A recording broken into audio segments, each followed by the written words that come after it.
Si parla molto del long Covid dal punto di vista medico, ma dobbiamo soffermarci anche sul punto di vista psicologico, perché gli strascichi di questa pandemia li stiamo sentendo e li stiamo accusando tutti, anche emotivamente.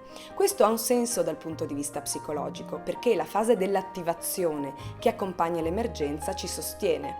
Quando arriviamo alla conta dei danni?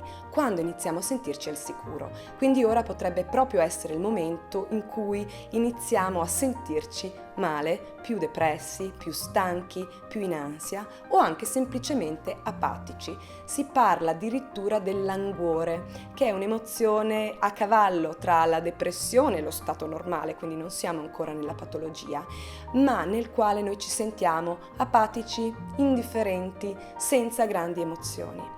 Quindi è molto importante prendersi cura anche di questo aspetto, onde evitare che ci possano essere dei problemi in futuro.